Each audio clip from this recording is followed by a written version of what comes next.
আচ্ছা, মনে করুন এই যুগের কেউ যদি তার সন্তানের জন্ম তারিখ বলতে না পারে, তাকে আপনার কেমন প্যারেন্ট মনে হবে? আচ্ছা, এই প্রশ্নটা বাদ দিই। এই যুগে এমন কাউকে কি খুঁজে পাবেন যে সন্তানের জন্মদিন মনেই রাখে না? কিন্তু একটু পেছনে ফিরুন, আমাদের বাবা মায়ের সময় কিংবা দাদু দিদার সময়ে এমন অসংখ্য সন্তান ছিল যাদের জন্মের দিন তারিখ কোথাও কিছু লেখা নেই। মনে থাকলে থাকতো কোনো মাস ছিল, হয়তো মনে আছে সেই সময় ধান কাটা চলছিল, হয়তো মনে আছে ঝড়ের রাত ছিল, কিংবা পুজোর আগে বা পরে বা ঈদের সময়। তাহলে কি তারা খারাপ প্যারেন্ট ছিলেন? ইচ্ছে করে মনে রাখেননি, নাকি সন্তানকে ভালোবাসতেন না, নাকি তাদের জীবনযাপনটাই ছিল অন্যরকম? বার, তারিখ, calendar, digital record, Facebook reminder কিছুই তো ছিল না। তাদের জীবনের অগ্রাধিকার ছিল টিকে থাকা।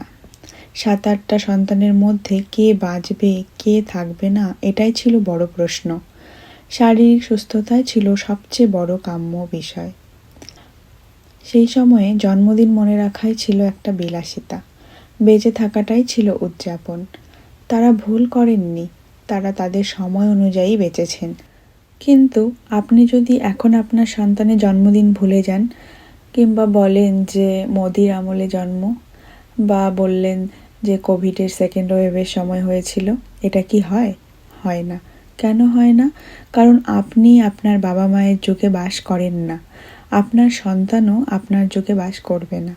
আগের সময়টা ছিল টিকে থাকার সময়, এখন সময় আত্মমর্যাদা নিয়ে বেঁচে থাকার। আগে শরীর বাঁচানোই জরুরি ছিল, এখন মন বাঁচানোও জরুরি। আগে প্রাইভেসি ছিল বিলাসিতা, এখন এটা প্রয়োজন। আগে চুপ থাকাই ভদ্রতা ছিল, এখন অযথা চুপ থাকা অনেক সময় অন্যায়ের সঙ্গী হওয়া।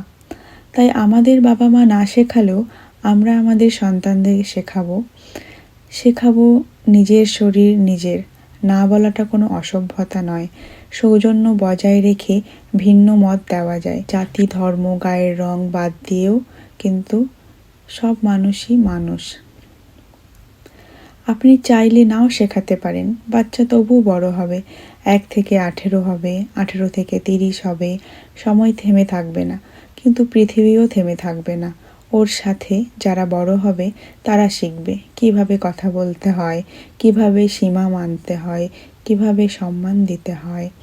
আর যদি আপনি আপনার সন্তানকে না শেখান, তখন সে বাসে উঠে অশালীন আচরণকে স্বাভাবিক মনে করবে। সোশ্যাল মিডিয়ায় অবমাননাকর ভাষাকে মজা ভাববে, অন্যকে ছোট করাকেই সোজাসাপটা কথা বলা ভাববে। আজ হয়তো কিছু হয় না, কেউ কিছু বলে না, কিন্তু কাল হবে। সমাজ বদলাচ্ছে, কর্মক্ষেত্রও বদলাচ্ছে। বিশ্ববিদ্যালয়, দেশ, প্রতিষ্ঠান সবই শুধু ডিগ্রি দেখে না, আচরণও দেখে। ডেকোরাম মানতে না পারলে চাকরি থাকে না, সম্মান দিতে না জানলে সম্পর্কও টেকে না, সীমা না মানলে জায়গা পাওয়া যায় না। এটা ভয় দেখানো নয়, এটা বাস্তবতা। আমাদের বাবা মা যতটুকু পেরেছেন দিয়েছেন, তারা আমাদের বাঁচতে শিখিয়েছেন।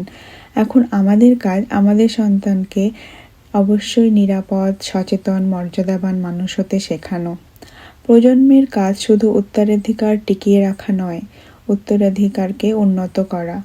আমরা তাদের বিরুদ্ধেও নয়, আমরা সময়ের পক্ষে। আর সময় বদলালে শিক্ষা বদলাতেই হয়। আমাদের বাবা মা আমাদেরকে অনেক কিছুই শেখাননি যা আমি আমার সন্তানকে শেখাই, কিন্তু এই যে নিজের জানার সবটুকু দিয়ে সন্তানের জন্য সবচেয়ে ভালো করার যে প্রচেষ্টা, এটাই আমাদের বাবা মায়ের শিক্ষা। এই লেখাটা পারমিতার প্রতিদিন বলে একটা পেজ থেকে আমি পেয়েছিলাম, ভীষণ ভালো লেগেছে। আর দিদিভাইকে অনেক ধন্যবাদ এত সুন্দর করে আমাদের সবার মনের কথাটা লেখার জন্য। কিছু ভুল ত্রুটি হলে অবশ্যই ক্ষমা করে দেবেন। Thank you.